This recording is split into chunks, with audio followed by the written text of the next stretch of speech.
खट्टा खाने वाली चुड़ैल। रात को अचानक राधिका मौसी को किचन से कुछ गिरने की आवाज आई। उन्होंने बाहर निकल के देखा तो किचन में उन्हें कोई सफेद साड़ी में दिखा।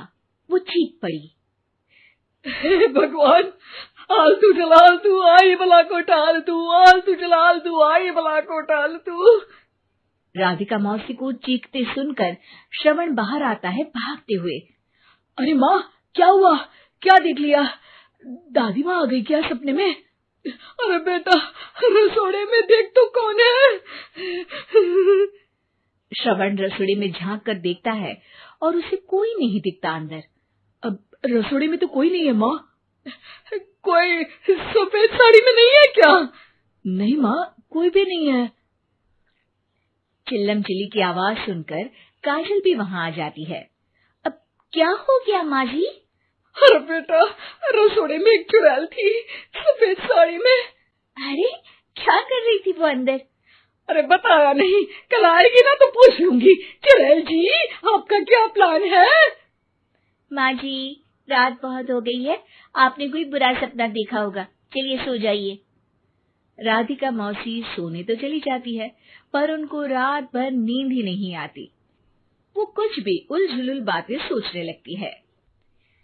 कहीं चुड़ैल की वजह से तो घर में टेंशन नहीं हो रहा, कहीं उसी की वजह से तो वो दादी नहीं बन पा रही।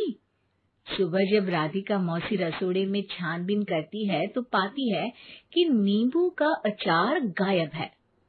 चुड़ैल नींबू का अचार ले गई? मुझे तो ठीक नहीं लग रहा कुछ। चुड़ैल को भी पता है कि जिंदगी का असली मजा तो खट्टे में ही है। राधिका मौसी झट से श्रवण को फोन कर देती है। बेटा, मुझे समस्या समझ में आ गई है, हमें एक तांत्रिक की जरूरत है। अरे क्या बोल रही हो माँ, तांत्रिक की क्या जरूरत है? आप पूजा पाठ तो कर ही रही हो ना। आलतू जलालतू मंत्र सारे फालतू जैसे कुछ मंत्र पढ़ो, चली जाएगी अपने आप चुड़ैल। अरे नहीं बेटा, कभी चुड़ैल को कम नहीं समझते। अरे तुझे पता भी नहीं चलेगा कि कभी वो छल करके काजल की जगह घर की बहू खुद बन जाएगी। क्या माँ, कुछ भी बोल रही हो? कहाँ काजल और कहाँ चुड़ैल? वैसे एक बात बताओ, काजल को अगर गाने के लिए बोल देना तो चुड़ैल काजल की आवाज सुनकर घर तो क्या, धरती लोग छोड़कर चली जाएगी।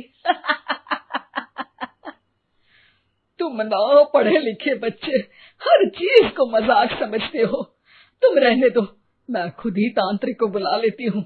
अच्छा सुन, शाम को इमली लेके आना। क्या है कि चटनी खाए बहुत दिन हो गए है ना? नहीं माँ, इमली तांत्रिक से ही मंगवा लो ना, आटा वगैरह भी उसी से पिसवा लेना। देखो मुझे काम करना है। श्रवण रात को कई तरह की सब्जियों के साथ माँ के कहने पे चटनी के लिए इमली भी ले आया था, लेकिन राधिका मौसी के दिमाग में अलग ही फिल्म चल रही थी। उन्हें अब सिर्फ शक ही नहीं यकीन होने लगा था कि शायद चुड़ैल ने श्रवण पर अपना जाल बिछा दिया था, जिस वजह से श्रवण उनकी बात ही नहीं मान रहा था। पर कोई नहीं, आने वाली रात में राधिका मौसी खुद तैयार हो गई चुड़ैल को पकड़ने के लिए। रुद्राक्ष की माला, तुलसी का पत्ता, हनुमान चालीसा सब हाथ के पास ही था, बस चुड़ैल का इंतजार था। और जैसा राधिका मौसी ने सोचा था वैसा ही हुआ। वो चुड़ैल उस रात भी आई, पर वो राधिका मौसी से तेज निकली और राधिका मौसी के उससे पकड़ने के पहले ही वो भाग खड़ी हुई। जरूर बहू पे साया है उस चुड़ैल का, तभी तो श्रवण के कमरे में गई है। और अगली सुबह राधिका मौसी पिछली रात हुए हमले में किन चीजों का नुकसान हुआ उसका हिसाब लगा रही थी। उनके खेमे से एक आम के अचार की शीशी भी गायब हो चुकी थी, और वो इमली भी जो कल श्रवण लेकर आया था। राधिका मौसी इस बारे में सोच ही रही थी कि श्रवण जल्दी से रसोड़े में आकर दवाइयों की पोटली ढूंढने लगता है। अरे बेटा, क्या हो गया? अब माँ, वो काजल की तबीयत खराब है, बहुत घबराहट हो रही है उसे। हे भगवान, मैंने पहले ही कहा था कि तांत्रिक को बुला लेते हैं, पर नहीं। अब देखो, उस चुड़ैल ने काजल को अपने वश में करना शुरू भी कर दिया है। हालांकि श्रवण भूतों में विश्वास नहीं करता था, पर अब वो भी डर जाता है और राजी हो जाता है एक तांत्रिक को बुलाने के लिए। कुछ ही घंटों में तांत्रिक आ जाते हैं और राधिका मौसी तांत्रिक जी को सब बता देती है। घोर संकट, घनघोर संकट, चुड़ैल को मारू जोर चाकट, ओम भट स्वाहा खटखा के आहा। अरे ये क्या मंत्र है? मेरे खुद के ओरिजिनल मंत्र है, कल रात को ही लिखे हैं, अच्छे लगे तो दाद चाहूंगा। एक और मंत्र सुनो, अर्ज किया है आब्राकडाब्रा, दिल्ली बम्बई आगरा, चंदा मामा सोबरले सुरन मामू जारा। ये मंत्र है? अरे कोई चालीसा वालीसा पढ़ो ना। वक्त कम है, 40 नहीं पड़ेंगे, 20-25 में काम चलाना पड़ेगा। अलग निरंजन जाके लंदन, मुफ्त का मंजान घिस मेरे नंदन। अरे जल्दी करो तांत्रिक जी, जल्दी करो। तांत्रिक अपने उल झलूल मंत्र पढ़ने लगता है। श्रवण को तांत्रिक पे शक होता है। वो अपने एक डॉक्टर दोस्त को कॉल कर देता है ताकि कोई अनहोनी हो तो इमरजेंसी में चीजें मैनेज हो जाए।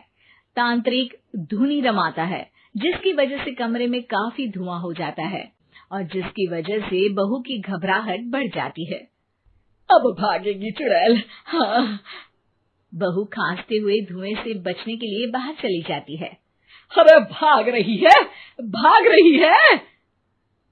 पीछे पीछे श्रवण भी जाता है। बहू एक सोफे पर बैठ जाती है। तभी डॉक्टर दोस्त आ जाते हैं और श्रवण को पानी लाने के लिए कहते हैं। थोड़े चेकअप के बाद डॉक्टर कहते हैं, मेरे हिसाब से जाप का काम पूरा हो गया है। क्या मतलब? अरे कुछ भी नहीं माँ, कोई चुड़ैल नहीं है, खुशखबरी है, अब दादी बनने वाली है। मगर वो सब अचार के डब्बे।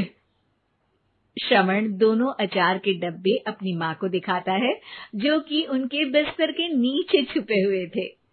आपने सही बोला था माँ, वो चुड़ैल काजल ही थी जो खट्टा खा रही थी। हमें कल ही पता चला, पर हमने आपको ये तांत्रिक वाला काम करने दिया ताकि आपको भरोसा हो जाए कि भूत वगैरह कुछ होता ही नहीं। अच्छा अच्छा, ये तो बड़ी खुशी की बात है। पर बेटा मुझे एक झाड़ू तो ला दे। क्यों माँ? ये तांत्रिक का भूत उतारती हूँ मैं। अब तांत्रिक राधा मौसी के डर से घर से भाग निकलता है और राधा मौसी उसके पीछे भागती है। अरे